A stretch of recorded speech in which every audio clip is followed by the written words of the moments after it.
I'm Ian, And I am Sam. and we welcome you to the latest episode of Such a Ranker, where the show is simple. We take 7 completely random movies and try to rank them from worst to best. What could possibly go wrong, I hear you ask?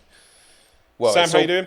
I'm well, mate. How are you? Yes, not too bad, Yeah. not too bad. Should we introduce the lovely audience to what films we'll be talking about today? Well, one of them might be impossible to mention. On the third try, it's Mission Impossible 3. Yes, it is. That's what we do. Yeah, we couldn't think of mission in that. No, It's a mission to get through this. it's a mission. Such a Ranker podcast. Yeah, true. And speaking of missions, second movie, somebody else that goes on. I can't do the transitions, mate. It's No. somebody else that goes on mission. Black Widow Yeah. from 2021. Yeah. Well, Black Widow was impossible for her to get through Endgame. Absolutely. Yeah. What Spoiler was it? alert. We're talking like the Marvel movie 112 by this point. Well, technically this is 17 because this is a prequel to number 18, no, and then kind of a sequel to 48. and kind of a prequel to 102. Yeah. But do you reckon... yeah, we're talking about Black Widow, by the way. Did you say that? Yeah. Yeah, we did. I wonder if Black Widow... Has told- anything to do was with to- Mel Gibson? was told by Captain America that he went on a mission with a religious man who couldn't fire a gun, who looked suspiciously like Peter Parker. We've got Hacksaw Ridge. That's the next one. Hacksaw Ridge, yes. Mel Yeah, Gibson the directed. comeback for Mel Gibson. Yes. Or should we just What did call he it the get back? since? It was a He's- back. he's He the came back. He came back. He was there. And then we go from Hacksaw Ridge to 2003's Freaky Friday, which actually is going to get a sequel in as many weeks' time. Yes, it is. 2003. I thought 2003. it was older than that. Really? Yeah. Yeah. I mean, this was kind of, as we were getting to Lindsay Lohan's peak, we got Mean Girls only, I think, that same year, I think, or perhaps even the year after. Well, when did the 2004. Volkswagen Beetle film come out? Oh, that was the downfall, right? Oh, I quite like that film. Herbie? Herbie. Yeah. Yeah. The sequel to that very popular Volkswagen Beetle series from like the 70s. Yeah, something like that. I don't know. Yeah. Disney felt like they could reboot it. Yeah. But then we go somewhat on a tangent. I say somewhat on a tangent. 2012's Much Ado About Nothing. This is actually the Joss Whedon directed version. Yes. This is it is based on the Shakespeare play, but it came out the same year as Joss Whedon released Avengers and Cabin in the Woods. Can you tell the audience a bit about this William Shakespeare? This William Shakespeare fella. Yeah. I don't know. He was known for writing a few plays, inventing genre. Yes. You know, Yeah. that fella. So I'm sure we'll deep dive into Do you reckon that as we anyone go ever through. called him Willie? It's Willie? Yeah, Like Willie Shakes. Willie Shackey. Yeah, or Billy. Yeah. When did Or Big Billy. when did being called William? When do you reckon they started calling people Billy? I've absolutely no idea. I'm not even sure what would cause you to say Billy. Unless it was Willie and then no, actually we're Well, going to because call you Billy. when did Bill become a name? Because obviously it's a offspring of William. Yeah, true. Bit like Jim and James. I mean, unless it is like William Shakespeare, the Bard. He wrote bills. I don't know. Don't know where I'm going. This is late night. This is what you're going to get. Yeah. And then, so, there, we've got Much Ado About Nothing, which we'll talk a little bit about Shakespeare about. Then we've got 2021's Encanto. One of Yes. the more disappointing Disney movies. Well, we'll get into it a bit more soon. Yep. But I mean, the reviews are good. These are okay. But yeah, it's Audience scores not so much. Yes. Yeah, it's an interesting one. Yeah. Gorgeous looking. but Absolutely. Yeah. Yeah, that kind of sums up Disney in many ways with their animation. Yeah. And then, last but not least, we have the fantastic 2014 movie, Edge of Tomorrow. Or Or Live, Die, Live, Repeat. Die, Repeat. Yes. Which Never really made sense to me I'm not- which one was the official name. So Live, Die, Repeat, I believe, is the European title. Okay. And then, well, no, I think it was Edge of Tomorrow in America, and then Live, Die, Repeat in Europe, and then they kind of They just kind of spliced them merged together. right? It was Yeah. like, and then it was like Live, Die, Repeat, Edge of Tomorrow, or Edge of Tomorrow, Live, Die, Repeat. Like Yeah. it became almost synonymous with each other. Like you almost go one or the other, and you kind of know what you're talking about. Yeah. Or as I like to call it, Groundhog Day mirroring Normandy. Groundhog Day video games. Yes. It's literally that. Like Yeah. it's yeah. Yeah. It's like trying to get through Abe's Odyssey on repeat. Yeah, Trial and Edge of Tomorrow, i.e., trial and error. absolutely. Right, so let's go back to the very beginning then. All Yes. right, we've ended talking about a Tom Cruise film, so let's start by talking about a Tom Cruise film. Oh, that's very nice. That's what I do. There you go. There's the transition. We'll get there eventually. Yeah. Exactly. 9 episodes in. Well, the yeah, thing we'll is, get there. We'll I get mean, there. this is a Tom Cruise film, but really, it's a film that Philip Seymour Hoffman kind of steals. Mission Impossible 3. Yeah. Yes. Yeah. Yeah. I agree. Philip Seymour Hoffman is flawless in this movie. This is probably the most memed Mission Impossible film in many ways. Do you think? Yeah, because the scene of Philip Seymour Hoffman kind of like emotionally torturing Tom Cruise is like everywhere. Oh, okay. But I saw this at the cinema, and the only thing I remember about it, because I haven't seen it since, is Philip Seymour Hoffman's like just dominance of like every scene. Yeah. And it's like, this guy's great, and then obviously his like whole career is defined by stealing every scene he's in. He is, I think, probably one of the more villainous roles. Like, to the point where you're like, wow, this guy's like silly good. Like, he's really a bad guy in this. That's a very good point. How often did he play villains? I always think there was always an element of villains in who he was, apart from in Hunger Games. Well, he's a douchebag in The Talented Mr. Ripley and, I was about to say Funny People then, but that's not the Adam Sandler film I'm thinking of. Oh. Click. No, I did. What was it called? I saw it the other day. Paul Thomas Anderson. Oh, that's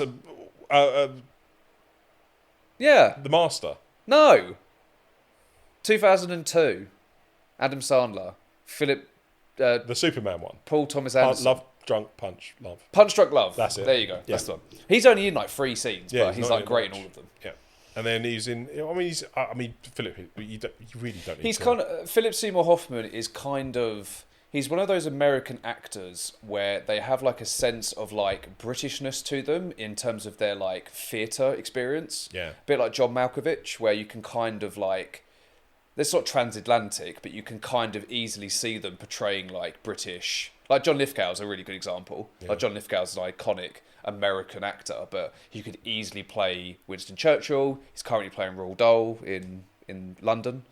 So Isn't he going to be Dumbledore as well? he's going to be Dumbledore. Yeah. Yeah, he says that's like his Opus Diem. his last sort of like hurrah. Yeah. But he will always be famous for me as Lord Farquaad, particularly the Yes. line, "Some of you may die, but it is a risk I am willing to take." See, I remember him from Third Rock from the Sun. Yeah, And well, stuff like that. Well, actually, I remember him from. he's in Dexter as a villain. He's in Dexter. No, go way back then. Go back Terms to of the Endearment 80s. is the oldest film. I remember him with there's like a Santa Claus movie, and John Lithgow's the villain in it. He's like owns like okay. He's opposite Dudley Moore. I do not know that film. Yeah, He plays yeah, the villain I think it is something like the Santa Claus or something like that. I can't remember exactly, but he's the villain in Cliffhanger. he's got a serious tenure. Yeah. Lithgow. Anyway, we're not talking about Lithgow. Yeah. But But yeah, Philip Seymour Hoffman steals the film, and it's the beginning of Mission Impossible's kind of slow transition to what it became with McQuarrie and Tom Cruise and the direction it was going down. So for me, this is interesting. J.J. Abrams directed this. This was his first movie. He's done a lot of his TV first before this point. directorial Did things film, like Lost and all of that lot. This to me is the first movie where Mission Impossible felt different to Bond. Yes. Or the first one where they weren't trying to imitate it. And I think it's all to do with the central premise of the movie, which is Ethan Hunt actually has something that can be exploited. They'd kind of done that with On Your Majesty's Secret Service with the Bond movies, but in Mission Impossible, they'd always kind of framed it around, no, the team is the important thing, it's how it differentiates itself. But this was the one where it was like, no, Philip Seymour Hoffman is so cold-blooded and such a sociopath, he's just like, I am going to kill your wife. Yeah. Like, there's no... And Yeah. you believe it. In every single ounce of that performance, you believe that Philip Seymour Hoffman's going to do it. And it creates an interesting...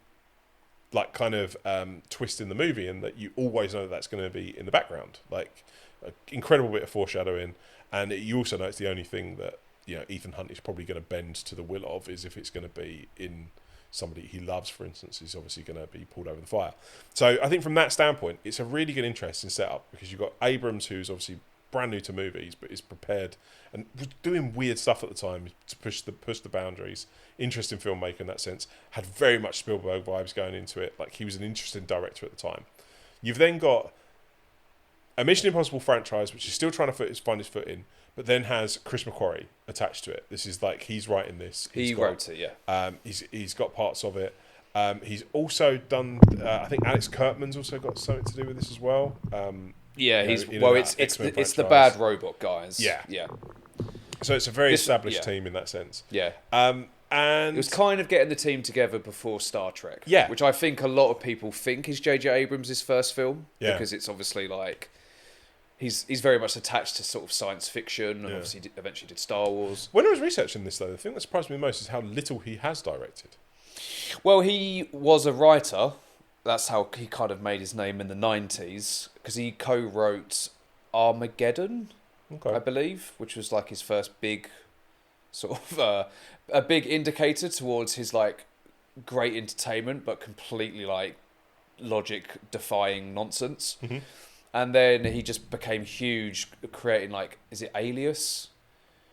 He did Alias and Lost, and then Lost became like a cultural phenomenon. And then he did Mission Impossible, and then changed to Star Trek and because the Star Trek films are fun, but they're fun in like the least Star Trek way possible. They're very generic. Yeah, but I think that's the thing. Abrams is always very good at taking the generic and then doing them well. I will say he is possibly the worst writer, possibly the biggest writer to reach a level to actually not be a particularly good writer. Because his mystery box bullshit just ends up undermining everything he's ever done. And I'm not even exaggerating when I say that. That happened in Lost. It unravels that happened what in he Star does. Trek. Yeah. It's happened in Star Wars, where it just, you end up having... there's nothing more annoying. He introduces than the box, not but being then expects able somebody else to have the magic inside it, Yeah. And that's always what's been frustrating. I mean, There's nothing more infuriating than like creating really interesting questions and then just nothing. Yeah. I think, though, in the grand scheme of things... But this film's okay. There is... I think there's an element with this where, as Mission Impossible goes, I think it's definitely a starting point. After this, then you have all the McQuarrie stuff that comes after it. Tom Cruise and Abrams... Do you know what? Has McQuarrie got anything to do with Mission Impossible 3? I don't think he does. I think we said that he did, but I don't think he does. I think it's just Alex Kurtzman at this stage.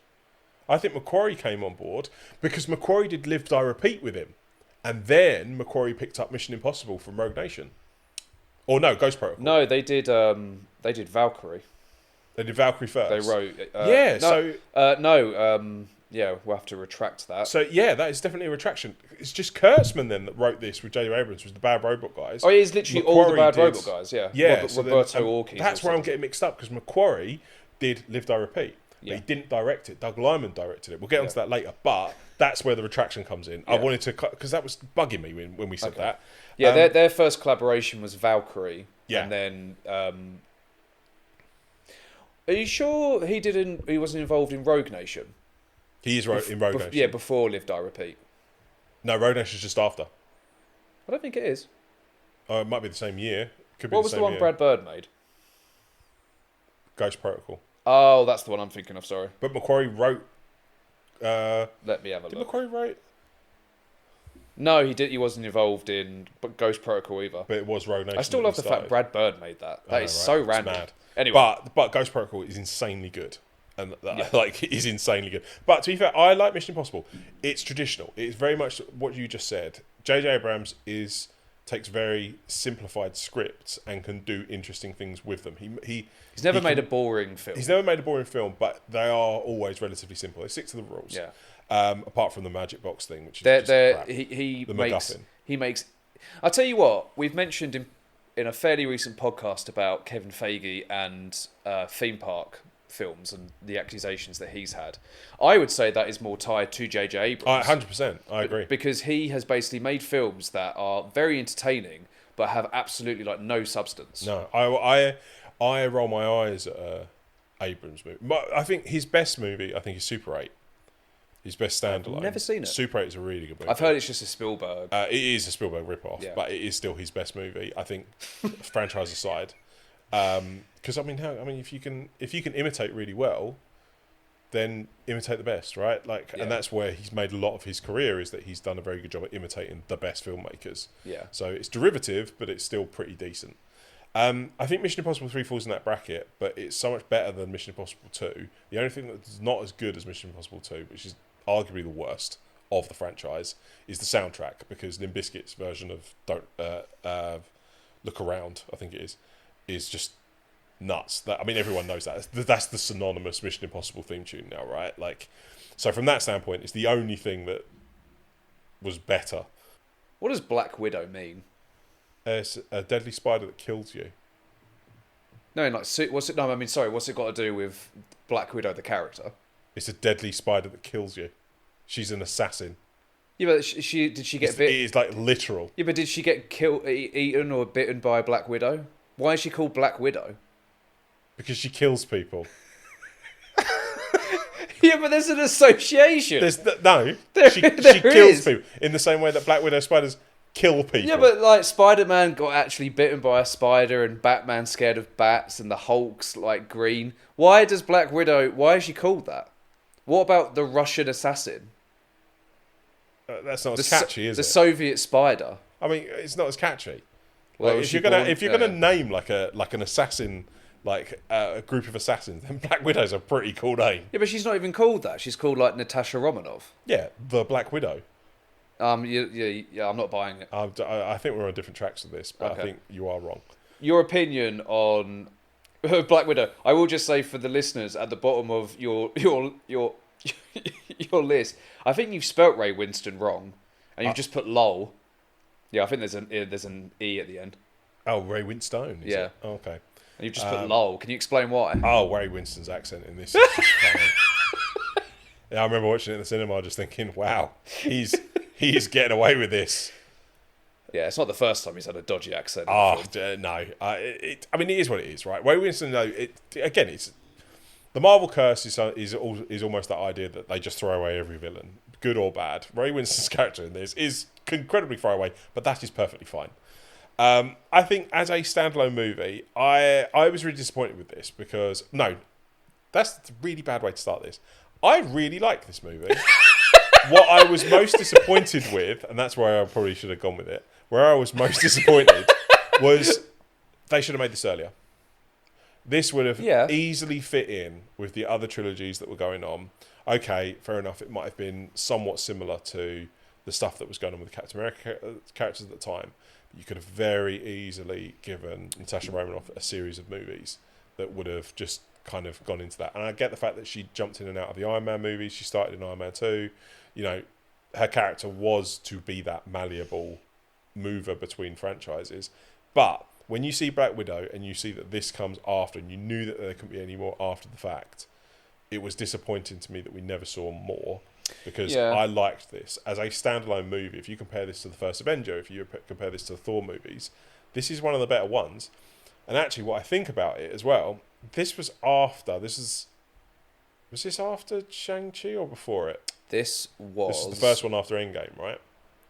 I think this was made before Shang-Chi, definitely, because this was delayed because of COVID. Yeah. I think this is before Shang-Chi. So, and I remember watching this and I thought to myself, I can't believe, the whole villain arc, the Ray Winston stuff, the Black Widow stuff, just felt right. It felt like a story it was a scaled down story, but didn't have to have the universal battles that Endgame had. That's like huge set pieces with every character. Didn't need it.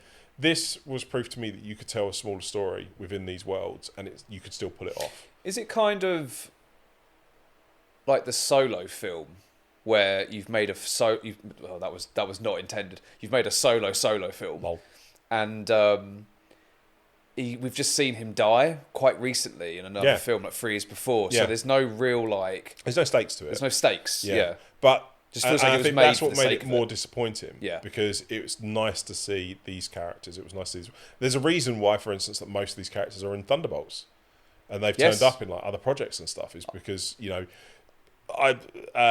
Yelena, fantastic character. It's basically Black Widow 2, but Florence Pugh, fantastic first outing. And, Yeah, she's great You know, in she's Thunderbolts. easily led it to the point where you can easily see her leading. I mean, obviously she led Thunderbolts, but she will easily be one of the top cast in the Avengers movies, or like the Doctor Doom movies, or whatever they're calling them now. The next one's on the docket. But no, I really like Black Widow. I was really disappointed that I cannot believe that we got a standalone Black Widow movie after Endgame. It could have easily kind of fit into the narrative. Well, we've spoken about this in our Scarlett Johansson deep dive, where Yeah. there was a lot of issues behind the scenes Absolutely. in terms of Yeah. how can we fit a female-led superhero film. Yeah. Because now it's obvious, like it would have been a hit in 2015, Absolutely, which would have been it could have very easily. 2015 would have been the 2016. would Yeah, have been but the even if a ideal time. Black Widow movie like this, for instance, that makes 500 million at the box office, that's still a success. So from that standpoint, it felt really odd. It felt massively out of place. It felt like it was happening 10 years too late. If I was going to criticise the movie, I think, it's a Marvel movie on its premise. I think the main criticism, aside from where this was marketed and when it came out, was I really feel it misses a superhero moment. So at the end of most movies, that's when your hero then becomes that, they lace up their boots and they go, right, this is where I have my hero moment. Thor is chucking his hammer around. You've got Captain America with his shield. They have that moment of like, I've been beaten down, but then I come back from it. Black Widow doesn't really have that, because in the end, when she's in the Black Widow on the helicarrier, she's been beaten up by all the other Black Widows. She gets saved by Yelena's character, just comes in and then saves her because the toxins in the air and stuff like that, or whatever. There's a really cool set piece after that, where basically the helicarrier blows up and they all jump off, and it was all in the trailers and stuff as well, where they're flying through the sky and she's kind of dodging through debris, and I thought, that's that moment. That's going to be the hero moment where you get her to do really cool stuff with, she's got the braces on her hands, for instance, that has got the stun elements, but she's also got the ropes. She's got all those things that you can do from it. And you could see a really cool set piece where she's fighting Taskmaster, going in between like falling debris, and they fight on one platform and they drop to another, and then that awareness of space. And I was thinking, it's really cool. It's over so quickly that then actually all we've seen her do is get beaten up, get saved, and then she's on the floor. And I was like, you missed it. You missed it. Where was that hero moment? Because everybody else seemed to have a hero moment. Why couldn't we have given Black Widow that hero moment as well? And that for me is kind of a bit disappointing about the movie. I still like that moment at the end, as I say, because it's a really cool setup piece, but it just ends, it's not capitalised on. Yeah. Other than that, rewatched it again recently. Still really liked it. It is what it is, it's got an interesting, but it does it well. Yeah, it's got obviously with Ray Winston. You've also got Rachel Weisz. Yeah. David Harbour. Yeah, David Harbour. I mean, David Harbour was so fun in Thunderbolts. Yeah, I tell you what. Thinking if you watch Thunderbolts, I think it will help Black Widow's legacy. Yeah, because I think it's Thunderbolts kind of thinks, oh, okay, this is what they were trying to do. Yeah, yeah. Well, I mean, Thunderbolts also has a problem. Yelena's character hasn't moved past like Natasha's character yet, so like it's still there. The echoes are still there. I mean, we spoke about it briefly in the Scarlett Johansson episode. Scarlett Johansson they originally said to have a credit on Thunderbolts, either as a producer or something like that, but she asked to have her name removed. So whether or not that was almost like an olive branch or something like that, we don't know, but there's obviously still echoes to her character, and it wouldn't surprise me if it's because there was perhaps a flashback I can't remember exactly, but there might be a flashback in there that like has her face in it or something like that. Yeah, Scarlett Johansson has a great year anyway. It's fantastic. Jurassic World. Yeah. Love that movie. Best film ever. Is that going to be when we do our review episode? Where's Jurassic World Rebirth going to be? Oh, this is going to be, Oh, is this going to be such a ranker. Is this the 10-ep run. Oh, this is going to be such a ranker of our Deep Dive 5. Fuck yeah. Anyway, moving on. 2016's Hacksaw Ridge. It's an interesting film. I think the silence says it all. No, it's I think got really good performances. Got good performances. It's got I'm not sure if you can really say that war movies have a heartwarming approach to it, but I think Garfield's great. Garfield's really Vince good. Vaughn is interesting, sort of against type. Yeah. I looked back at my review. I reviewed this as well. Yeah. I liked it. Yeah. It was a very intense and enjoyable cinema experience. Yeah. My biggest concern was there were some moments that were tonally completely out of stride with the rest of it. Yes. So there were elements, for instance, where you're seeing Andrew Garfield go onto battlefields with live gunfire, and you're trying to show those heroics, but you've got this like weird like Captain America action going on around him, and you're like, this doesn't make any sense. And I felt the ending was somewhat oversold, in as much of it's a typical Mel Gibson movie. It was very remember them leaning into the religious elements of it quite a bit, and that kind of alienated me a little bit. Not to say it's not to the film's detriment. I think you like what you like, but for me, that was just kind of a bit of this is a bit of step in a direction that I'm not hugely interested in. I thought the first half was much better than the second on second viewing. I thought there was a lot more interesting things in terms of like the relationship that like his like fellow soldiers had and his sort of like higher ups to like why he would be this way. Yeah. And it would be very, because obviously it's based on a true story of like basically an American man who wanted to enlist during World War II, but because of his religious beliefs, he couldn't hold a gun or take a life. Yeah. So it's a very interesting, particularly in that time, because patriotism was obviously through the roof in America. Well, he was the first war hero to ever get given, is it the Medal of Honor? I believe it was the Medal of Honor. Without actually ever firing a gun. Yeah, I believe so. Yeah. So it's a very inspiring story.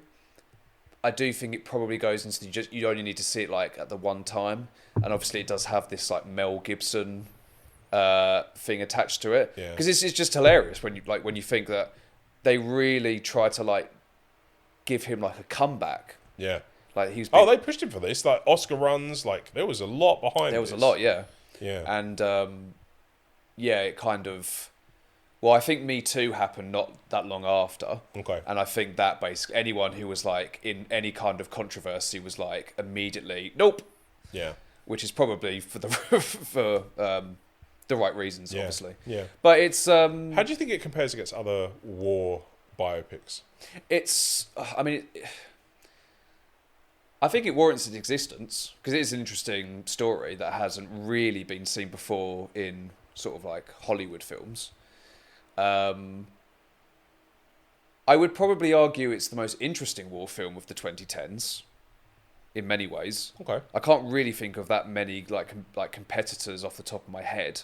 I'd probably say Dunkirk is always the top tier for 2010s. Very different movies, aren't they? They are very different movies. Maybe like Fury. Like Fury's like the other big World War II Again, though, they're different movies. I mean, when you think this is more... The biopic is one of those interesting genres anyway, that it treads different grounds, but I can't really the only think way that you can kind of liken this with Dunkirk and Fury would be genre.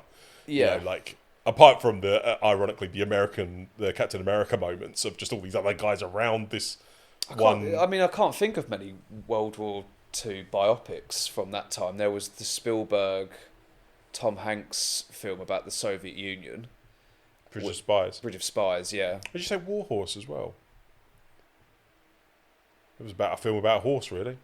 I don't think that was a biopic. I think it's a biopic about all the horses of war. About all the horses, yeah. Yeah. Have you seen the play of War Horse? No. It's absolutely amazing. Oh no, I saw the play on screen. You know when they did the National Theatre. I saw War Horse in 2009 as part of a drama school play. It's going back then. And Kit Harington was the lead before That's where Game of Thrones. Famous, I think he was cast in Game of Thrones by that point. Okay. But Hacksaw Ridge, interesting film. It is what it is. I think it's certainly a good film and proves Mel Gibson's sort of credentials behind the camera. And Andrew Garfield is like really decent in it. But I think the more it's not something that you need to watch on repeat at all. Last episode we said for Life of Pi, there was an element of Life of Pi where it was like, I watched it, it was fine. Yeah. I don't need to watch it again. This kind of feels like it fits that genre. If that is a genre. Yeah. That type of movie. One and done. Not a genre. Yeah, it kind of feels like, oh, that was fine. That was perfectly fine. Yeah, I enjoyed it. Yeah. But that's kind of it. You know, it was when watching it at the cinema, it was a very interesting experience trying to remove Vince Vaughn from Dodgeball to take him seriously as essentially the drill sergeant from Full Metal Jacket. Had he not done that boxing film though? That where he was in prison? That was just after this, Just I believe. after. Yeah. It was like a warm up. It was like a little Little warm up aperitif. to him playing like a crazed, like... 99, Cell 99 or something. Is he a neo-Nazi in that film? I don't know. I'm not 100%. I've never seen it, No. but I just remember it gave me like American History X vibes. Yeah, definitely got those Yeah. vibes, yeah. But anyway, yes. moving from one film to the next. Freaky Friday. Freaky Friday. 2003 Freaky Yeah, it's Friday. a bit of a tonal difference to I know, Hacksaw right? Ridge. I mean, that's the funnest part about such a ranker, right? How do you compare Hacksaw Ridge to Freaky Friday? You can. Freaky Friday was a... It's hard to explain. I suppose we got Freakier Friday coming out. Freakier Friday. So Freaky Friday 1, it will be very hard to explain how popular this film was back in the day. yeah. I remember going into an Asda, and this is back in the day, they had big DVD display stands. Okay, nice. And it was just like covered in Freaky Friday stuff. And I think on the TV they showed the adverts to the film. I mean, it was a Disney movie, though. It was a Disney film. Merchandising was ramped up. Like, they didn't just have the movie guys on this. Yeah. They had all the merchandise stuff that you can imagine. Probably the theme park's probably full of that stuff. Wherever you could crowbar in Freaky Friday. But can you probably imagine could. that happening now? Like, I mean, Lindsay Lohan Yeah, it still does. was probably... I think the last time they did it was probably, to anything to that scale, was the High School Musical stuff. Oh, God, That was everywhere. That was absolutely everywhere. It was massive. But it was like, we don't really tend to get like those types of... Well, the Disney Channel just doesn't really produce anything like No. that now because of the internet. Yeah. And you just don't need to have that stuff. Like, that stuff just doesn't exist anymore. I mean, you've got streaming services. There's loads of stuff on streaming services. Like, there's something on there now called Zombies 4, High School Zombie. I don't know. That's like one of those movies where you can liken it to, say, something like a Freaky Friday. But at least Freaky Friday still had a cinema presence. It wasn't straight to streaming. Listen here now, viewers and listeners. Next year, it's the 20th anniversary of High School Musical. Wow. You just know how much money they're offering Zac Efron. Yeah, Efron. That's what we do. Yeah. Anyway. IMDb. Tess and her daughter, Anna, do not get along. However, things take a turn when, in a freak incident, they switch bodies and are forced to live each other's lives. Honestly, couldn't come up with anything better than that. I just thought IMDb, that's your description. This has been copied from an episode of Stargate SG-1 when Jack O'Neill and Tilk swap bodies. What episode? When did that come out? That came out, I would probably say, in about 1999 or 2000. So we're saying that the body swap genre of storytelling didn't exist until 1999. Well, that's what you're going to put your money behind? Well, can you give me another one? I mean, I can. Jekyll and Hyde. I can think. Well, that's the same person. It's kind of like a deviation. Well, the original Fly would have been my go-to. There we go. Well, no, in the original Fly, they swapped heads. I would almost imagine this has been like a tale as old as time. This is like a scenario that, like, kind of Dickens would have gone, oh, yeah, all right, that sounds good. It just feels like something where you go, you're saying Freaky Friday is plagiarising. I reckon the premise of it. I don't know. You kind of just led this conversation by saying this was stolen by Stargate. No. Freaky Friday stole it from Stargate. Is what I'm saying. This is a ludicrous statement. It's a really good episode because Christopher Judge, he's very like stoic in Stargate, and he's an alien. He's from the Jafar race, and he's basically allowed to like just talk like the way he normally talks because he's like essentially now a human, played by Richard Dean Anderson. So it's like quite fun. It's a fun episode. It's I suppose they do that in Freaky Friday. Jamie Lee Curtis can sort of like act how she did in Halloween. True. So there is or that. act like Lindsay Lohan. Either yeah. What is she like? Surprisingly good fun. Holds up surprisingly well. I actually rewatched it for this. I suppose the actors, this was like a huge peak for them, and then they both kind of fizzled out after this for very different reasons. Well, I mean, I think Lindsay Lohan still had Mean Girls after this. Same director. She did, yeah. So Mark Walters, and then I think it was after Mean Girls where we started to see a bit of a decline. And then Herbie. Do you know what? The weirdest thing for me watching this back was actually how good Lindsay Lohan was. Yeah, she's a good actress. A really good actor. Yeah. And that was what surprised me, I think, about it, because she could have very easily been Disney Channel, if that makes sense. Like, you know, like some of those the actors that come out of Disney Channel, you're like, oh, it's a bit rough, it's a bit ropey.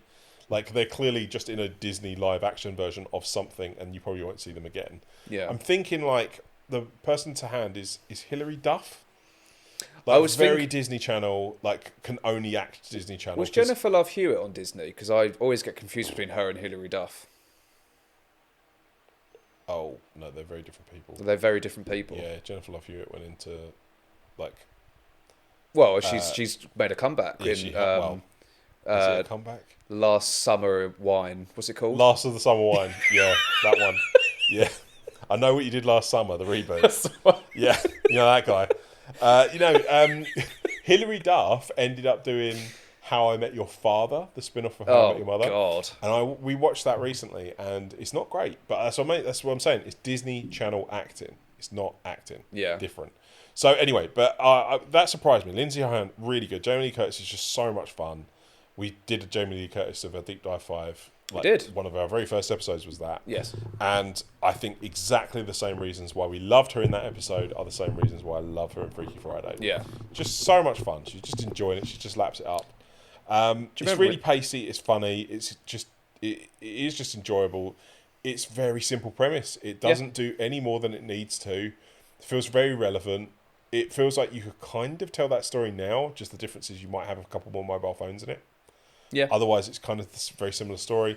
Do you think the new one will be as critically well received, or I think it's a cash grab. I think. Yeah. I mean, Lindsay Lohan doesn't. She's done bits and pieces, but I think she fell into the whole child actor bubble. Right? I mean, she was. Yeah, her rise and downfall was like very big in the 2000s. It's huge. It was Yeah. huge, and it was really public, and it was really messy. It was awful. You kind of felt sorry for her. Like, there's an episode of David Letterman. Do you remember the David Letterman show? Yeah.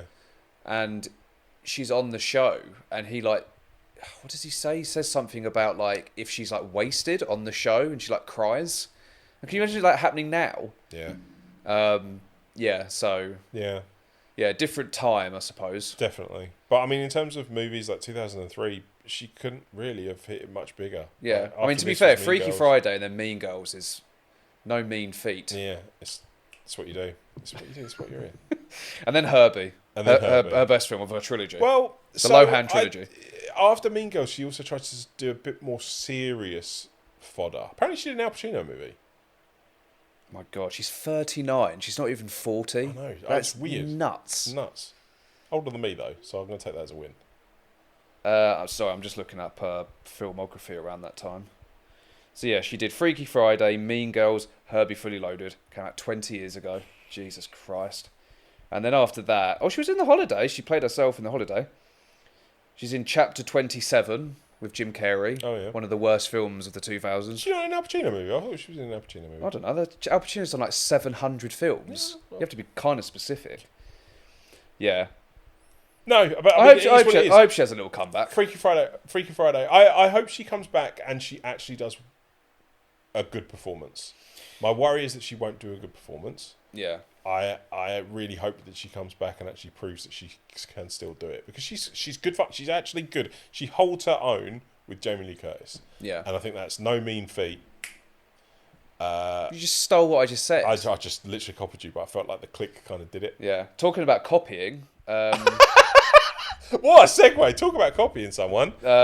We've Joss got, Whedon, what are you doing with Much Ado About Nothing? How you, many? You want to copy the Bard? How many adaptations of Shakespeare do you reckon there has been in the history? Do you reckon it's the I mean, you could most... arguably say that every movie ever made is a copy of Shakespeare in some capacity. What, because they speak a language? Because you just There's create human a beings genre. in it.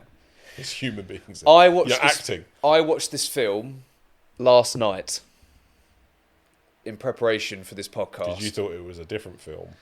Well, when we were preparing for this. Well, we have talked previously. I did think originally this was the Kenneth Branagh film from the early 90s. No, thankfully it's not. Well, at least that film's got Brian Blessed. This film... Did you not like this? No. You didn't like the Whedon version at all? I put it on, and it was obviously it's a modern adaptation, so I was thinking maybe it won't be so Shakespeare. Maybe they'll try to have it a bit more like, it'll be like kind of the structure of Much Ado About Nothing, but it won't have the carbon copy dialogue. And it just had the carbon copy dialogue. Is it just that puts you off? Yeah, I will never say that I hate these kind of films because I think I don't give them a chance, really, because the moment... It's not the dialogue, it's the way they say the dialogue.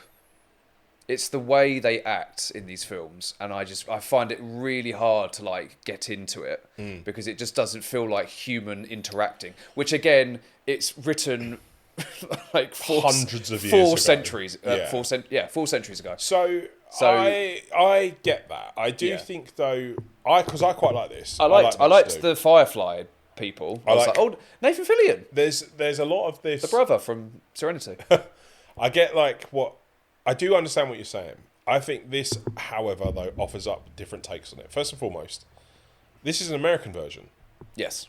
So it's like you very rarely will see an American movie that does Shakespeare, apart from obviously probably the most famous, which is Romeo and Juliet, which is using, Baz Luhrmann used original text for that. So he did adapt some of I was it, just but thinking he of was the still using a Northman.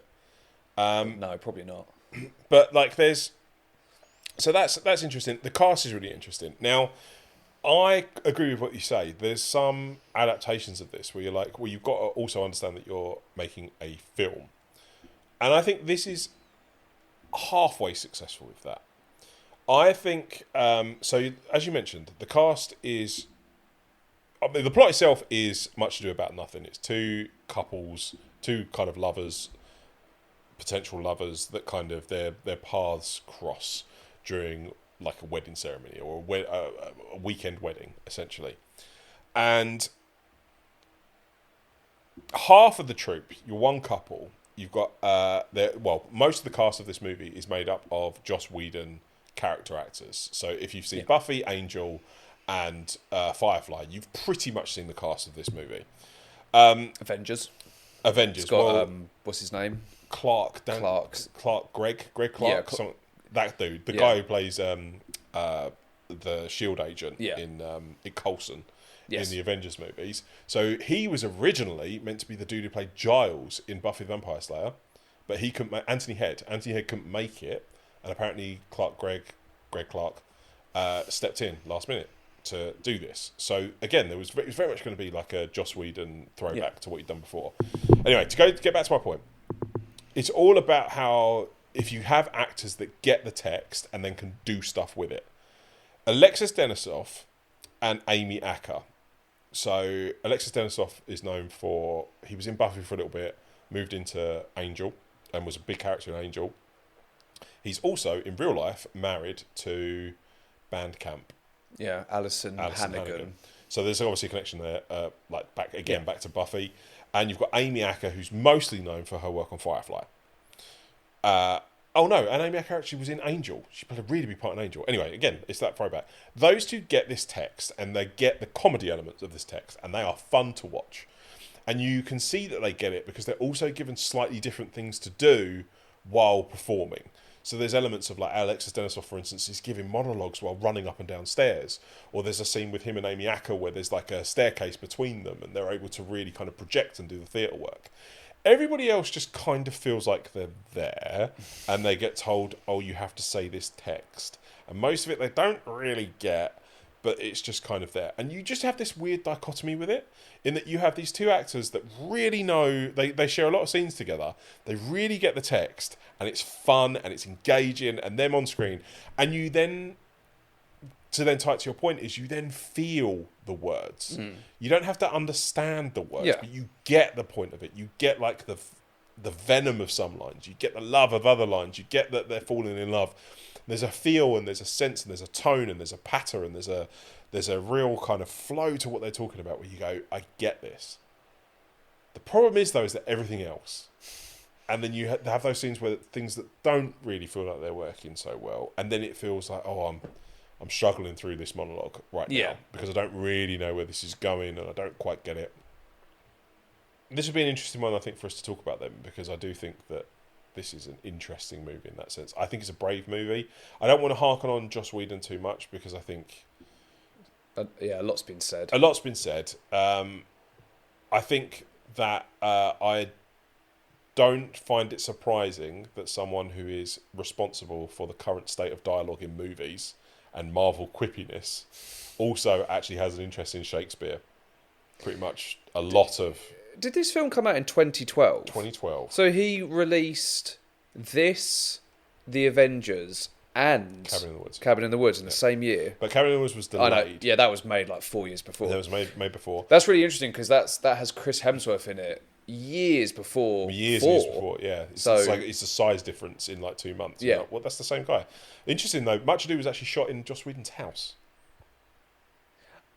I mean, I don't really begrudge the filmmaking aspect, and to shoot it in black and white was a good idea. Oh, the whole thing, it brings up the production because Yes. he knows that he had to kind of make this off his own back. Yeah. Right? Like, it is very kind of, it feels very indie, quite guerrilla in some Yes. respects. Which I think adds to the texture of it a little bit more, and then kind of adds to it a bit. Yeah. But as I say, I'm very much tied between Alexis Denisof and Amy Acker are the stars of that movie. Yeah. I do like. There's another guy in it called Reed Diamond. You would have seen him for a few bits, and Nathan Fillion is fantastic in it. He's another guy who understands the text. Yeah. Made it funny. He was a comedy character.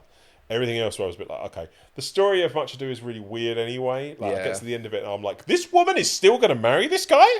Like, what? Like, this just. I mean, there's still elements of that, which I think let it down. But yeah, it's an interesting one. I still think it deserves more credit though than. I don't think it's a bad movie in any way. I don't even think it's a mid movie. I think it's a mid to good movie. Yeah.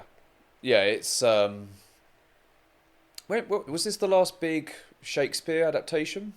That is actually definitely a Shakespeare, because The Northman is Hamlet. there's a few like Juliet and Romeo like kind of spin-offs, and they did a Romeo and Juliet I think in about 2014 2015, but that was a British production. It wasn't huge. Yeah. I mean, again, you're talking small productions. Even Much Ado, not many people. When I first said to you, the first film you went to is the 90s Kenneth Branagh adaptation. So a lot of people don't know this exists. I mean, they are being made. Like, Ray Fiennes has made loads of Coriolanus, yeah. and Again, though, Kenneth Branagh's made at least a couple in the last 10 years. Smaller movies. It wouldn't surprise me if we see like a resurgence in some Shakespeare stuff when somebody does something interesting with the text again. Yeah. Have you seen The Northman? The Ari Aster one. Robert Eggers. Yeah. Sorry. Yeah. Those two just feel like the same person. I love The Northman. But yeah, The Northman was great. Yeah, really good. Yeah. Very visceral. It's a cinematic experience. Yeah. It'd be hard to watch that normally. But I don't know. Much Ado About Nothing. It's all right. Yeah, it's okay. Encanto, 2021. So, very much a film for 5-year-olds. Yeah, I don't want to sound. What's the word? Arrogant to that. But there's not much. There's a lot of colour. There's a lot of fun. A lot of colour. A lot of fun. Superhero powers. Yeah. You know, everything about it is very much aimed towards. It's very forgettable. Yeah. That was like the biggest problem, which is quite consistent with Disney's latest attempts at something original, which is kind of an interesting conversation in itself. Yeah. So that's an interesting point. I mean, obviously you said it's aimed at 5-year-olds. One of my biggest criticisms was I didn't get what the central theme was, what the moral thread that tied it together was. Little things like finding value without your superpowers, like it deals with things like family trauma and generational trauma and pressures from elders and stuff like that. I felt it lacked a lot of closure, shall we say, and like really actually kind of tackling those things on. It kind of felt like, oh, this is the resolution, and then that was it. How did you feel about that stuff? Because off the back of that comment, like you said, this is made for kids. I suppose my question is, do you think that kids' movies, even as they're labelled kids, still deserve to have or need to have elements of morality? Yes. Or an Aesop fable or something like that attached to them? Well, the message, I don't know, it's very tricky because like everything that you feel like is needed is because Disney's so different now. Like they're like, I feel like these kind of films they try to offend the least amount of people as possible to try and make as much money as possible. And it was very the message in films, particularly Disney films, was a lot more, I don't want to say simplistic because that's like too harsh, but I just think it gets muddled in what it wants, and that's like the biggest problem with the film. And that's what kind of makes it forgettable because it's like, what will be taken away from this? So was it like a broad appeal has meant that there's no real ability for the film to kind of have a morality to it? Yeah, I suppose. I mean, the fact that I think most people, when they think of this film, they just immediately think of, we don't talk about Bruno. And then, Yeah. what's the film about? And they're just like, oh, you got to like have, you got to do what you can do with stuff that you don't have. I was like, yeah, but that's quite muddled. That also wasn't it. Like, Yeah. I mean, genuinely, I couldn't get my head around the whole idea that this family has cast out Bruno because of a prophecy, Yeah. and then you welcome him with open arms. like that you didn't feel like any resolution to a lot of that stuff, where it's just kind of like, well, that's quite a big, that's quite a big box to unwrap that one. Yeah. There's a lot going on there, and I think other films have done that more successfully. And I think, like, again, it might harken back to what you were saying with like the kids movie element of it. I personally find that Disney have gone too much into the kids zone, in that they don't respect also the fact that there might be teenagers watching this and young adults and even adults that are watching these films that take as much from these movies as the kids do that watch them. And so because of that, there then becomes just a bit of a dumbing down of messaging. I don't think it's a case of diluting. I don't even really think it's a case of offending people.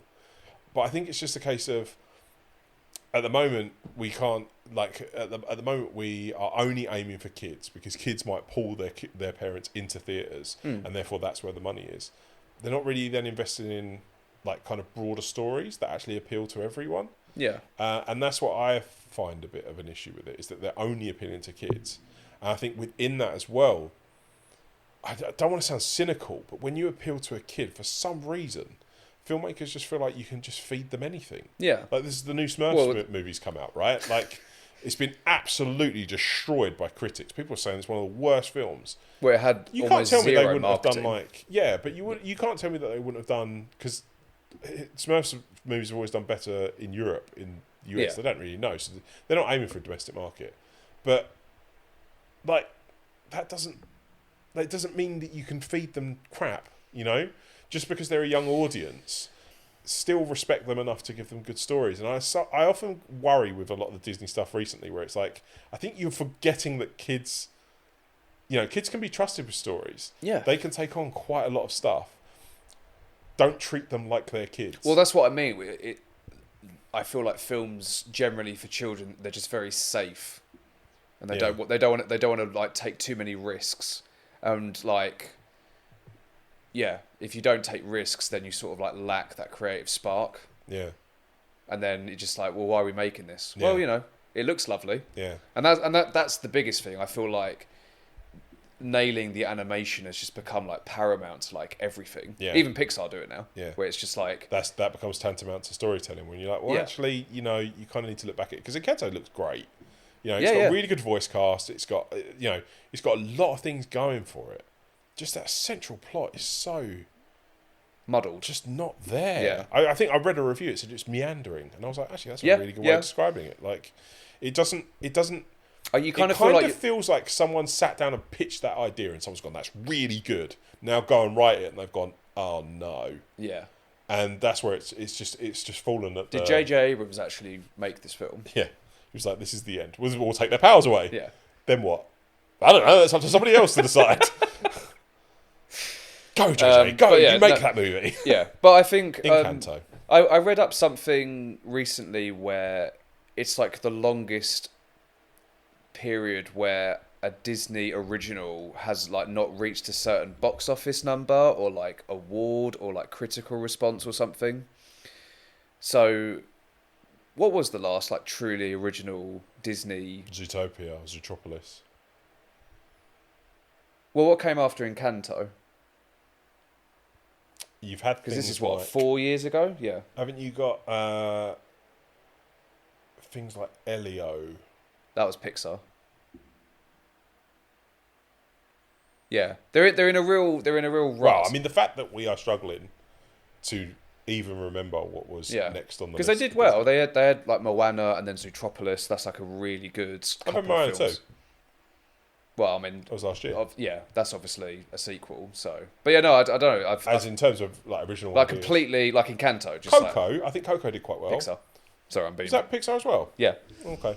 Well, I mean, Well, it felt they're like so interchangeable in this. Yeah, Encanto kind of feels like where was like the level of ambition that Coco showed, with this kind of like, I mean, there's not like prophecies or like, it's obviously more to do with like what happens after you die and how like your like generational legacy and stuff like that. But yeah, Coco had like so much to say, along with being entertaining and fun with its music. So yeah.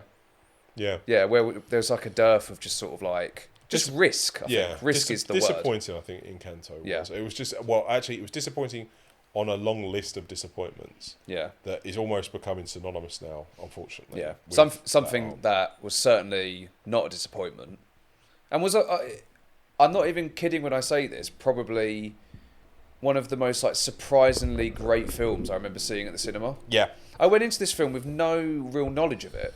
No. So I went in being like, oh, it's Tom Cruise. This should be fun. Oh, I've got a terrible cramp. Fuck, you know. Sorry, yeah. Yeah. And... no real knowledge of this movie. Yeah, and it was just... I mean, we were talking about... I think I mentioned Groundhog Day during Freaky Friday. Yeah. And this is like the epitome of copy and paste, but in a very fun science fiction heavy way. Yeah, and really funny. It's really funny, really, really funny. It kind of bridges the gap between it modernised the Groundhog Day formula in a way that like it kind of felt like it did the video game thing before the video games did it. Would you say that this film technically has a tonal problem? Because the first like 20 minutes is kind of like. It's the stuff of horror because Tom Cruise basically plays a military. There's a war going on against aliens. Yeah. We don't really know anything about the aliens, but there's a war, and then Tom Cruise sort of plays like he's a soldier, but he's actually not. He's seen he's no not, action. So it's weird. This is a weird role for Tom Cruise because he's oddly vulnerable. He essentially he's a coward. He's a coward that is thrown into war. Yeah. That doesn't know warfare. That is incredibly vulnerable and has to learn it. Yeah. And he's still not like, by the time he gets to the end of it, he's not like a Marine or anything like that. No, he's not like Emily Blunt's level of... No, he just knows it. He's just memorised the level, essentially. And I think that then ties into what you're saying. Like you say, it's just so out of character. The horror thing is an interesting point, though, because there is a lot of analysis of the original Groundhog Day. And there is a lot of parallels between a horror film and a comedy in that film. Yeah. A lot of people would say the stuff that happens, particularly when it gets really dark, where where he's basically killing himself every scene. Like it gets really dark, and it's that whole idea of like seeing the same faces every day, and it kind of falls into Twilight Zone like type territory. I actually think that's where I'm not sure if I would say it has a tonal problem. It's just very good at knowing like what the Groundhog Day formula is and how then you can apply it to a situation like this. I will say one thing, that Edge of Tomorrow, it has, unfortunately, again, another film on this list that has copied Stargate with an episode called Window of Opportunity, where Jack O'Neill and Teal'c, it always seems to be them two, are basically caught in a time loop where their day is repeated over and over again. And it's one of the funniest episodes of TV you'll ever watch. So they've copied... So this movie's copied Stargate, which has copied Groundhog Day? Yes. Okay, cool. See, I never denied that part. No. But obviously this copied from Stargate and didn't copy Groundhog Day. It's an amazing episode. Saying, yeah? It's got... Yeah. Cool. Okay.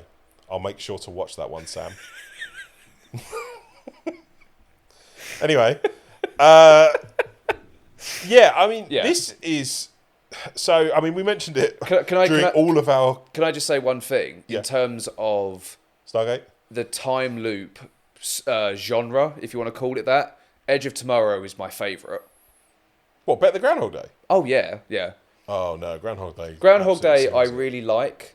And Bill Murray's, just some of like his moments are just like amazing. But I think in terms of just like just really fun, back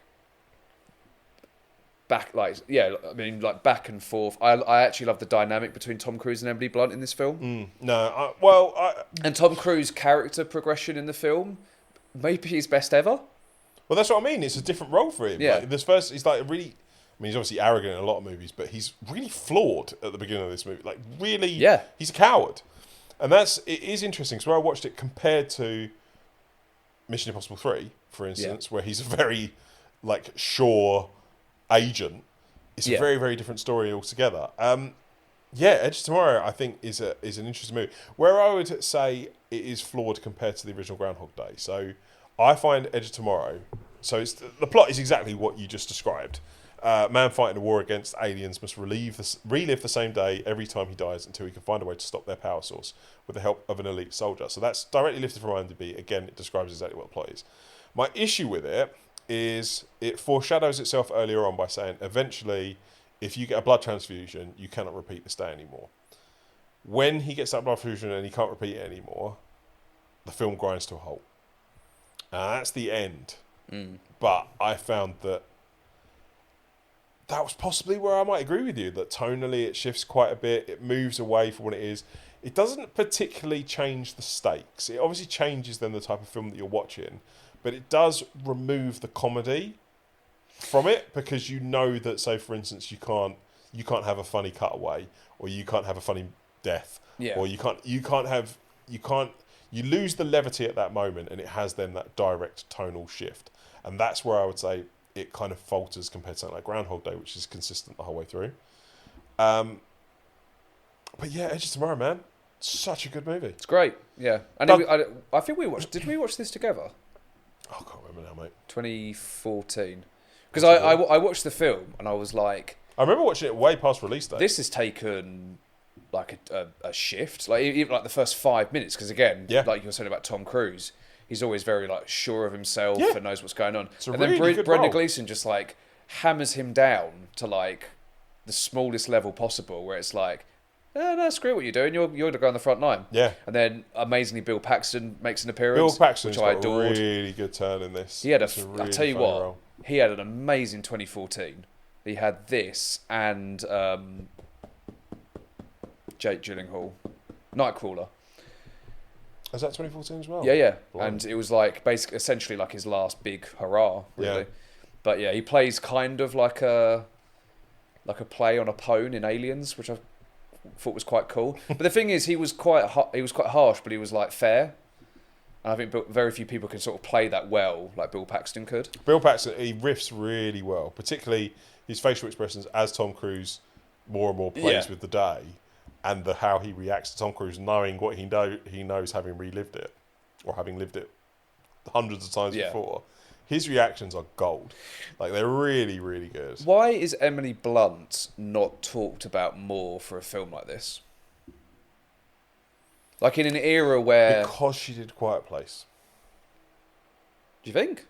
I think Yeah, but I feel like in the modern age, we really want like female action heroes. Yeah. And she's amazing in this film. Well, I think Edge of Tomorrow is still a weird, like, gem. It's kind of like a weird hybrid of the time, like, isn't it? Yeah, but it's also like people haven't seen it until they've seen it, which I know sounds like that's a weird sentence to say out loud.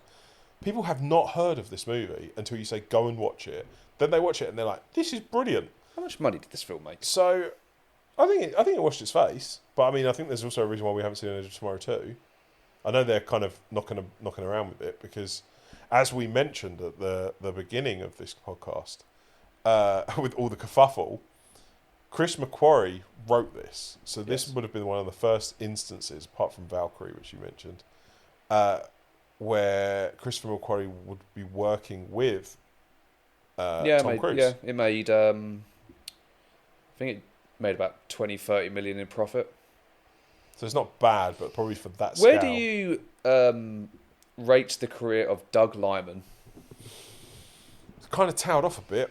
I'm a huge fan of Bourne Identity. He's had an amazing career, like in terms of like anything from like a film like this to sort of independent cinema. But he's made his 90s was insane. He's made some of the. I don't think a lot of people know Doug Liman really that well, but he has made. I've never seen Getting In, but he made Swingers, which I adore. Yep. He made Go, which is really good fun, but it is kind of a Tarantino knockoff. Yep.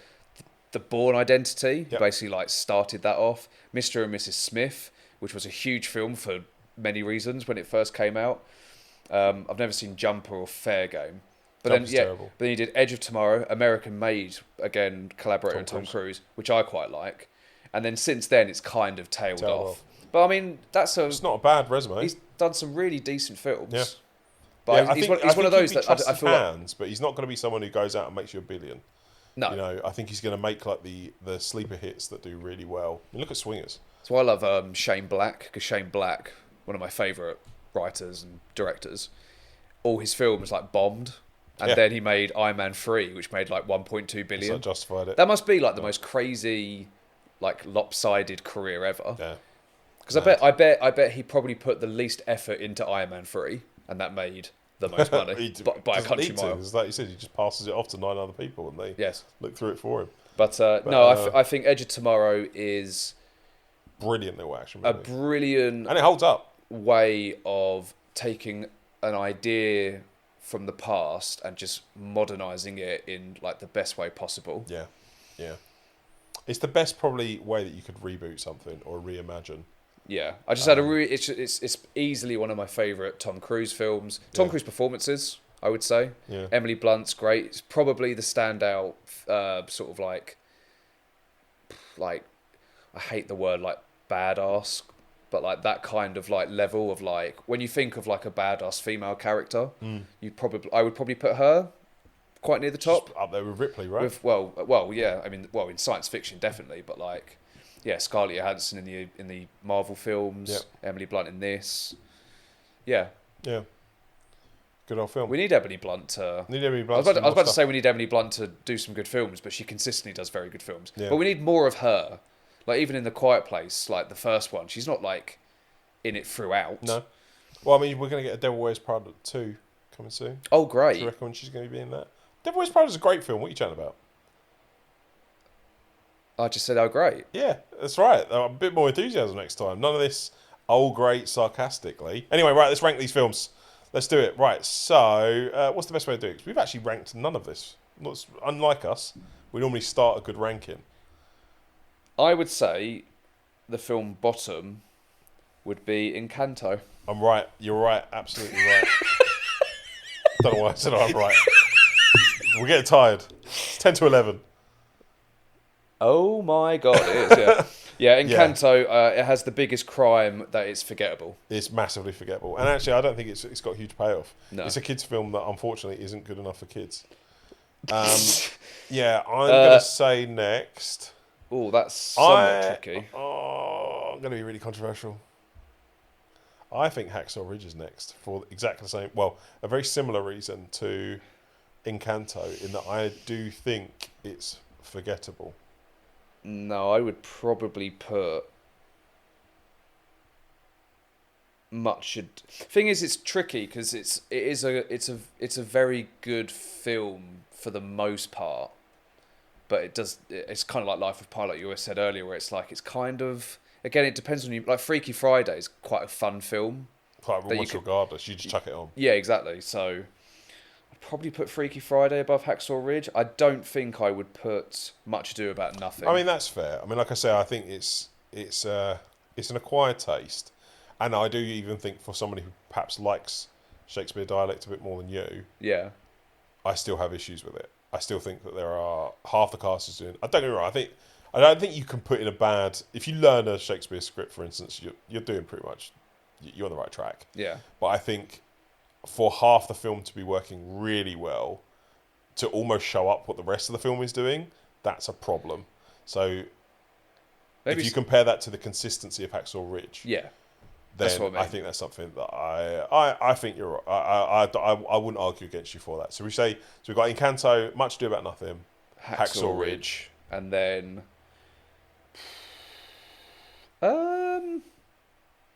I'd probably put Mission. I don't know. Put maybe. I can't put a J.J. Abrams film too high up. I can't give him that much credit. No, but it is. But then Philip Seymour Mission Hoffman's Impossible movie. It does all the right things well.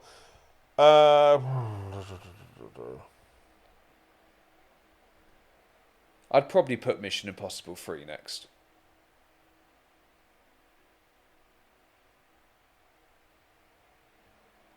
Would you really? Yeah. Would you put it? Would you put Mission Impossible 3? I don't- Black Widow? I